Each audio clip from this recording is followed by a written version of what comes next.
Nigeria's news updates today, October 22nd, 2025. Nigerian Senate approves life jail term for anyone convicted of child defilement. Court sends Nnamdi Kanu's brother, lawyer, 10 others to Kuje Prison. Gunmen abduct 3 INEC officials, others on their way to Anambra ahead of governorship election. Kanu reaffirms Christian genocide in Nigeria, chides Presidency. Why Nigeria should not be designated a country of concern, says Bishop Kukah. 35 dead, 46 injured as fuel tanker explodes along Bida Agaye Road in Niger State. Summary of the news. Nigerian Senate approves life jail term for anyone convicted of child defilement. The Nigerian Senate has passed a new bill prescribing life imprisonment for anyone found guilty of sexually defiling a minor, regardless of gender. The decision came after Senator Adamu Aliyu proposed the toughest possible penalty, saying child defilement deserves no leniency.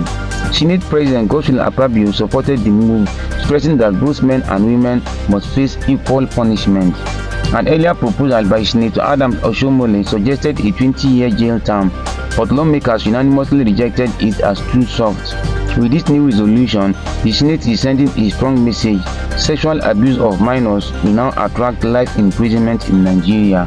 Court sends Nnamdi Kanu's brother, lawyer, 10 others to Kuje Prison. A magistrate court sitting in Kuje, FCT, has remanded Nnamdi Kanu's brother, Prince Emmanuel Kanu, and his lawyer, Barrister Aloy Ejimoko, in Kuje Prison. They were arrested for taking part in the Free Nnamdi Kanu protest on Monday. According to reports, they are accused of inciting disturbance, breaching public peace, and blocking traffic while demanding Kanu's release. Professor Chidi Odinkalu shared the court documents online, confirming the charges. Meanwhile, police PRO Benjamin Hundeyin said the suspects were charged after investigations. Supporters are calling it a political conspiracy to frustrate Nnamdi Kanu's upcoming trial.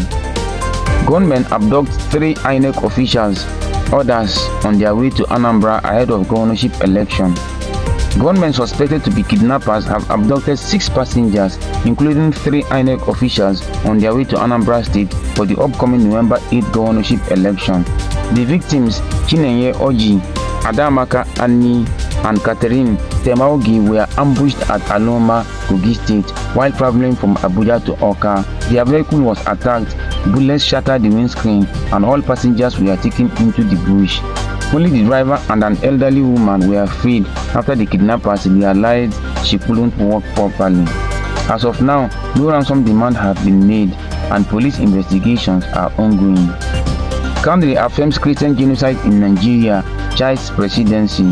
The Christian Association of Nigeria, CAN, has debunked media reports following the visit of Presidential aide Daniel Bwala to his Abuja secretariat. CAN says it never described the ongoing killings of Christians as a so-called Christian genocide, calling that report completely false and unfair. During the meeting, CAN reaffirmed that Nigerian communities, especially in northern Nigeria and the Middle Belt, have faced years of targeted and brutal attacks that have left thousands dead and displaced. The association insists its position has not changed and urged the government to act swiftly to end the violence and bring perpetrators to justice. CAN also calls on media and officials to speak responsibly, saying careless words can deepen wounds and threaten peace. Why Nigeria should not be designated a country of concern, says Bishop Kukah. Bishop Matthew Hassan Kukah has urged the United States not to label Nigeria a country of particular concern over religious freedom, saying such a move will halt ongoing efforts at national healing and interfaith dialogue. Speaking at the Vatican, the Catholic Bishop of Sokoto admitted that Nigeria still faces violence and discrimination, but said progress is visible under President Bola Tinubu. He praised Tinubu's inclusive appointments and empathy for victims of attack, calling these steps a window of hope. Kukah warned that punishing Nigeria now will only deepen tensions and empower extremists. Instead, he appealed for global partnership and support in rebuilding trust among communities. In his words, let Nigeria be judged not by its wounds, but by its willingness to heal.